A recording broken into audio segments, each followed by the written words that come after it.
Oke, kali ini kita bakal bahas soal seorang legenda sepak bola modern. Kisahnya tuh, wah, lengkap banget. Ada kemenangan yang luar biasa, ada tragedi yang bikin nyesek, dan yang paling penting, ada ikatan yang nggak bisa putus antara dia dan kotanya. Siapa lagi kalau bukan Steven Gerrard? Nah, kita mulai dari kata-katanya Gerrard sendiri. Dengerin deh, ini dalam banget. Dia bilang koneksinya dengan Liverpool justru makin kuat setelah dia pergi. Ini jadi inti dari pembahasan kita. Sebuah ikatan yang kayaknya, ya, emang abadi. Oke, kita mundur sedikit ya. Cerita ini dimulai dari seorang anak lokal biasa dari Huiton. Bayangin, bakatnya udah kelihatan dari umur 9 tahun. Siapa sangka anak ini nantinya bakal jadi, ya, jantung dan jiwa dari klub kesayangannya. Dan perjalanannya ke puncak tuh cepet banget loh, lihat aja. Tahun 98 dia debut, masih jadi pemain pengganti. 3 tahun kemudian, di 2001, dia udah jadi pemain kunci yang bawa Liverpool menang treble. Puncaknya, tahun 2003, umur 23 tahun, udah dipercaya jadi kapten. Gila kan? Ini benar-benar pemimpin alami. Nah, dari semua pencapaiannya, ada satu malam yang benar-benar jadi puncaknya. Sebuah malam yang saking legendarisnya, sampai punya nama sendiri dalam sejarah sepak bola. Kita semua tahu kan? Yap, keajaiban Istanbul. Coba deh kita bayangin lagi situasinya. Final Liga Champions 2005. Lawannya AC Milan yang lagi jago-jagonya. Babak pertama selesai, skornya 3-0 buat Milan. Udah kan? Rasanya kayak mustahil. Game over. Tapi di ruang ganti yang mungkin udah lesu banget, di saat harapan udah tipis, disitulah sang kapten bertindak. Menurut cerita Jibril Cisse, Gerrard minta pelatih buat keluar sebentar. Terus dia ngomong ke timnya. Intinya, kalau kalian masih anggap saya kapten, ayo kita bangkit bareng-bareng. Dan kerennya, dia nggak cuma modal omongan.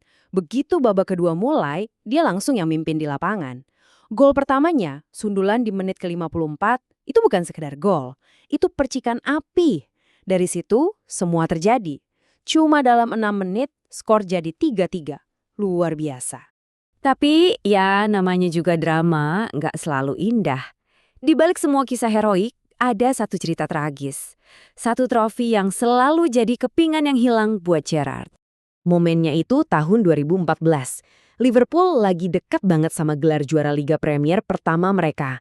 Terus ada momen ikonik di mana Gerrard ngumpulin timnya dan bilang, kita tidak boleh membiarkan ini terlepas.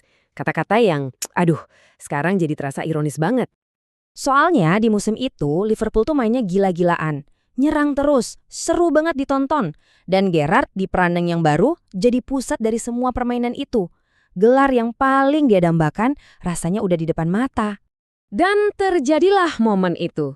Sebuah ironi yang paling kejam. Justru sang kapten yang terpleset, yang bikin Chelsea cetak gol dan akhirnya memupus harapan juara. Gerrard sendiri ngaku momen itu bakal menghantui dia selamanya. Nyesek banget. Jadi pertanyaannya sekarang, gimana kita melihat warisan seorang pemain yang punya momen sehebat Istanbul, tapi juga momen setragis The Sleep itu? Apakah satu kesalahan bisa menghapus segalanya? Oke, pertama-tama kita lihat angkanya dulu deh. 710. Ini bukan cuma angka loh. Ini 710 penampilan buat satu klub. Klub masa kecilnya. Ini soal loyalitas, soal konsistensi yang luar biasa. Nah, ini perbandingan yang menarik nih. Kalau kita jajarin koleksi trofinya sama Jordan Henderson, kapten yang akhirnya berhasil bawa Piala Liga Premier, ternyata nggak beda jauh loh. Malah untuk piala domestik, Gerrard menang lebih banyak. Tapi, ceritanya jadi beda kalau kita lihat penghargaan individu. Nah, di sini kelihatan jelas banget bedanya. 8 kali masuk tim terbaik liga, 6 kali pemain terbaik bulanan. Ini artinya apa? Artinya, pemain-pemain lain, lawan-lawannya, mengakui betapa hebat dan berpengaruhnya Gerrard di lapangan. Jadi warisannya itu lebih dari sekedar trofi. Dia masuk Premier League Hall of Fame, pernah jadi peringkat 3 Ballon d'Or. Final Piala FA 2006 itu bahkan sering disebut finalnya Gerrard. Dan di luar lapangan pun dia tetap berkontribusi lewat kegiatan amalnya. Ini dampak yang benar-benar abadi. Sekarang, setelah dia gantung sepatu, ceritanya belum selesai. Justru muncul pertanyaan baru, apakah babak baru kisah Gerrard dan Liverpool akan segera dimulai? Jadi belum lama ini dia ditanya soal kemungkinan melatih Liverpool suatu saat nanti. Dan jawabannya? Tentu saja, itu akan menjadi sebuah mimpi. Jelas banget, itu tujuan utamanya.